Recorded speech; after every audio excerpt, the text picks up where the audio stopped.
vous demande tout d'abord d'accueillir le réalisateur de L'un dans l'autre, Monsieur Bruno Chiche.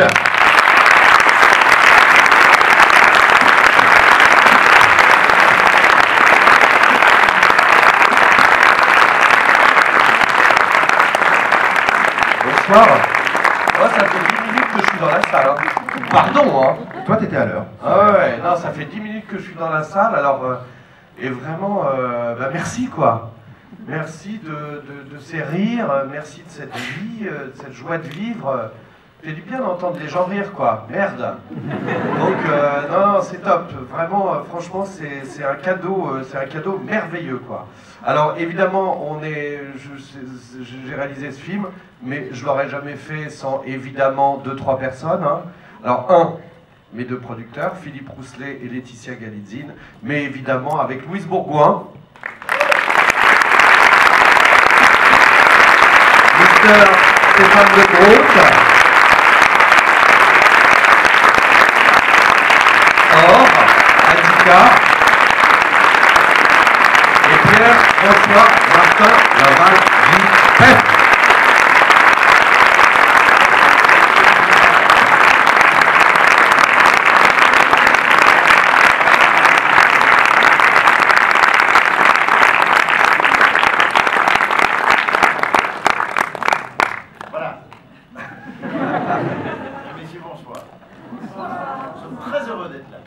Les micros arrivent, voilà. Mais t'en sais rien, vous étiez en train de trouver la gueule au bar, pendant que moi j'étais dans la salle, j'entendais les gens rire, vous savez même pas... Arrête de râler, va nous attendre au bar. Oui, notamment. Pour lancer un peu les... C'est tellement plaisant de voir des salles comme ça, parce que c'est un peu le début pour nous de découvrir le film avec vous, après l'avoir façonné dans notre petite cuisine, et alors on l'a sorti du four, et alors on le présente avec vous, on est ensemble autour de la table, et on goûte avec vous le plaisir de ce film, si tant est que vous ayez du plaisir, bien sûr.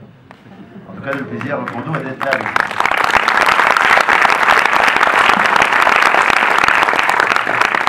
Ça veut dire, tiens, si tu veux dire quelque chose, mais personne n'a réagi. Est-ce que vous avez des questions? Donc voilà, nous allons parler du manteau de Or, alors, hein, qui est une espèce de lit de vin. Tout ce qui nous lie. Alors comme ce film, tout ce qui nous lie. Clapiche, qu'est-ce que tu en penses? Pour ceux qui se posent la question, Or Attica, sous son manteau, est nu. Mademoiselle a une question. Au sujet de la nudité de Or ou pas? Non. Pas encore. Bonsoir, merci d'être ici. Ouais, je voulais demander comment vous avez fait pour vous préparer à comment dire à incarner comme on voit directement sur l'affiche, par exemple, les manières des femmes et des hommes dont nous on se rend pas forcément compte, par exemple, mais d'avoir les jambes croisées, voilà, plus que d'être. Alors j'ai habité pendant 6 mois chez Louise, qui a posé quelques petits problèmes d'organisation. 350 personnes. Eh bien, on va compter, on va voir. Alors, c'est une question que vous posez à Louise ou à moi-même ou à nous deux? Alors, on va répondre tous les deux. Non, vas-y, je t'en prie, Louise. Alors, je réponds au nom de Stéphane. Alors que je réponde au nom de Louise. Alors, Louise avait... On répond en Louise. Je réponds à Louise. C'est compliqué, hein. Non, réponds Stéphane. J'étais préparée. Ça n'a pas été simple. Alors je réponds en Louise. On s'est préparé pas énormément en fait parce que déjà Stéphane était au théâtre. Moi je tournais le film de Dominique Farrugia juste avant celui-ci. Et finalement, pendant le tournage... Non mais on s'est pas vu en stage avant pour répéter façon acteur studio, etc. les mimiques. Mais pendant le tournage, c'était important de préciser un peu avec des gestes, par exemple la façon de tenir le sac à main ou la façon effectivement de s'asseoir. Il fallait qu'on ait la même en tant que femme, en tant que Pénélope. Moi, Pénélope et Pénélope en lui, forcément, parce que sinon ça aurait perdu un peu le spectateur. Donc on s'est entendu, même les jours où on ne tournait pas, on était obligé de se renseigner sur la façon dont l'autre nous jouait, forcément. Ça, c'était très intéressant. Et moi, en ce qui me concerne, j'en ai fait beaucoup trop en tant qu'homme.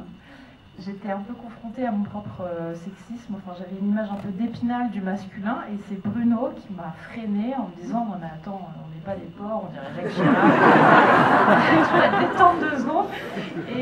contraire, Stéphane, Moi, voilà, on a fait on très n'est peu pas de choses. détruit, et du coup, je me suis dit... Non, mais toi, tu me disais, c'est hyper casse-gueule. Moi, en tant que mec, si je commence à imiter une nana, ça va faire la cage aux folles. On va me dire que je suis sexiste et que pour moi, les nanas, c'est comme ça, c'est pas possible.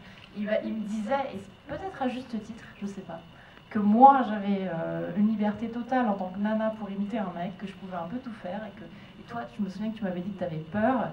C'est vrai que j'avais peur on t'accuse d'être misogyne, en fait. Mais oui, mais alors c'est ça. Voilà, oui, bah oui. Bah.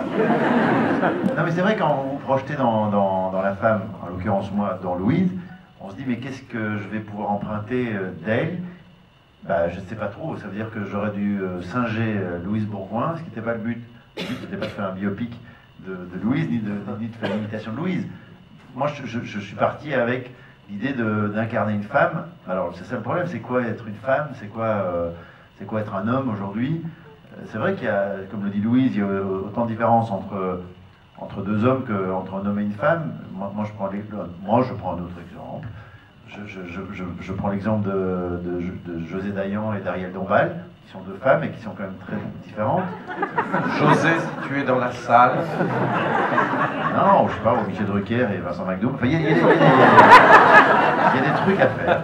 Ce qui était compliqué, c'est que quand il y avait la femme en toi, elle était toujours en costume. Tu gardes ton enveloppe et surtout, tu ne commences pas à te déguiser avec des jupes. Non, tu dois c'est donner vrai, le change à lui. je n'ai pas vécu, toujours en costume. et je le dis vraiment au premier degré, c'est sincère, c'est vrai ce que je dis, je n'ai pas vécu je me suis pas, comment? Non, je suis en train de parler, s'il te plaît. C'est désagréable, Pif. Non mais, pardon. Donc, ce que je veux dire, c'est que j'avais envie d'incarner une femme qui était en fait plus au fond de moi-même que l'incarnation absolue et subjective de la femme qu'on connaît à travers quoi? À travers nos regards respectifs, et c'est-à-dire il y a autant de regards que de gens qui regardent une femme. C'est pas évident à comprendre ce que je viens de dire, mais c'est pour ça que je suis resté chez moi à faire une introspection, parce que j'allais d'abord gagner beaucoup de temps et j'allais enfin me comprendre. Mais à l'arrivée, pas du tout. Non, ce qu'il y a, c'est qu'il y avait des moments où il fallait marquer le trait. C'est-à-dire qu'effectivement, quand je prends la sacoche, quand je prends ce petit carré de parfum pour sentir, je frotte les poignets plutôt que de prendre le magazine et de le sentir directement. Voilà. Et puis, je voudrais saluer Pef et Horatica, qui ont été des partenaires absolument formidables, parce que dans leur regard, on a pu composer nos personnages. La manière dont ils nous regardaient faisait de nous un homme, une femme, et moi j'ai été très aidé dans ma partition par Pef, notamment dans le sauna. Il m'a rappelé que j'avais une vraie sensibilité féminine dans le sauna, dans le regard. C'est pour ça qu'il me saute dessus. C'est pas parce que je suis Stéphane de Groot, c'est parce qu'il devine qu'il y a Louise Bourgoin en moins. Pierre-François, tu veux peut-être répondre? Non, ce que je veux juste terminer, c'est que la qualité de Bruno Chiche, indépendamment de celle d'être le réalisateur de ce film, c'est de composer. Le rôle d'un metteur en scène, c'est aussi de réaliser un bon casting et de permettre à des acteurs d'être en empathie totale avec ses partenaires. Et moi, j'ai eu un plaisir fou à m'abandonner aux yeux de Pef et de Or, et de Louise, bien sûr, parce que là je suis sur Or et Pef. Et c'est grâce à Or et Pef, c'est marrant, hein, Or et Pef. Il y a Auréole et Or et Pef. Il y a les Oreos aussi, c'est plutôt un gâteau au chocolat. Ce n'est pas du tout le temps. Ici, il n'y a pas de placement produit. Donc voilà, donc j'en profite aussi d'être ici avec vous ce soir, c'est une des dernières présentations, pour saluer la bienveillance, l'amitié et l'empathie de nos deux acteurs ici à ma gauche. Voilà, et j'ai envie de les saluer.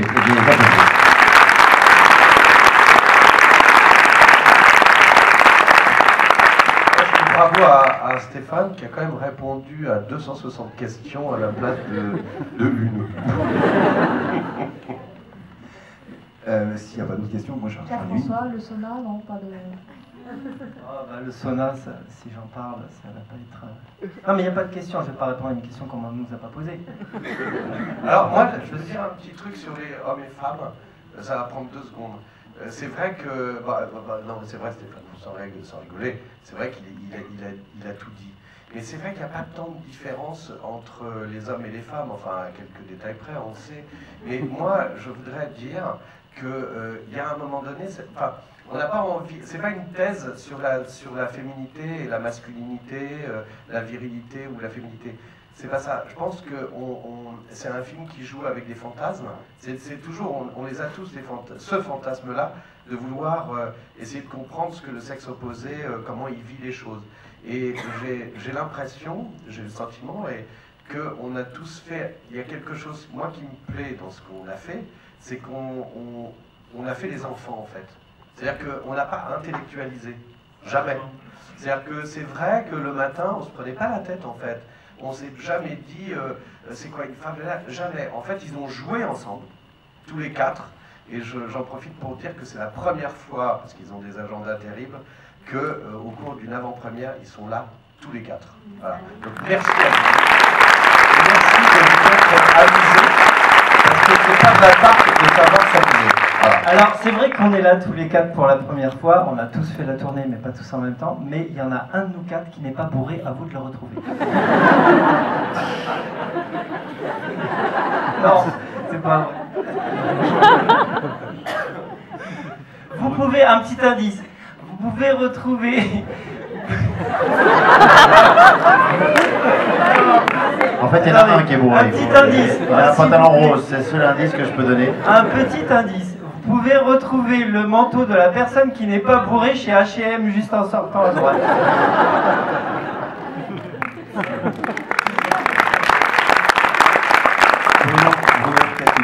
Une petite question justement par rapport au C'est casting. pas H&M, Qu'est-ce qui vous a donné l'idée de ce casting? Je lisais que pour le personnage joué par Stéphane, il fallait que ça soit un homme entre guillemets normal.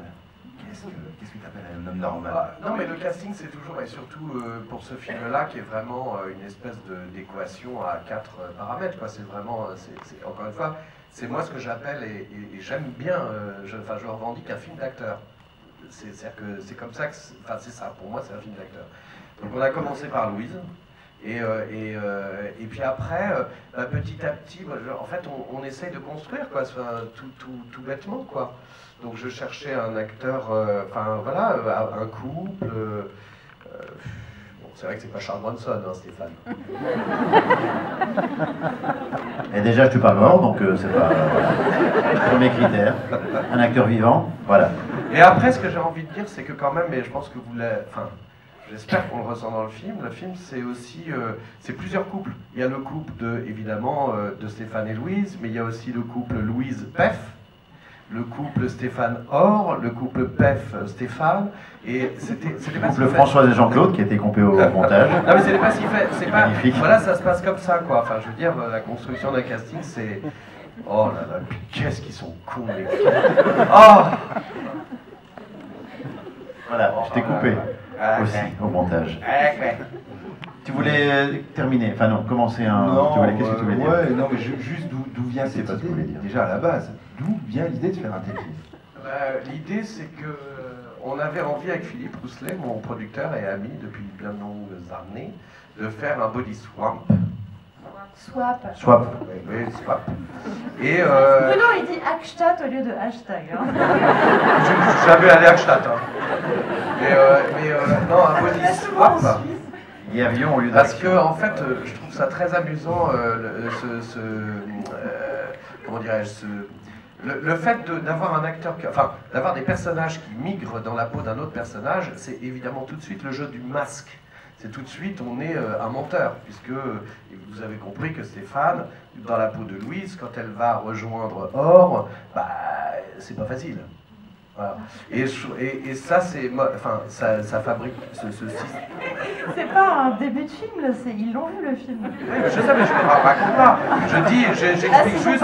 Non, mais j'explique juste, je réponds. Non, mais je réponds Non, à la parce qu'en fait, question. ça c'est la première partie du film que vous avez vue. Non, mais je réponds à la question. La deuxième partie, qui dure 3h30, mais c'est super bien. Et pas de faire, on fait aussi des présentations de salles et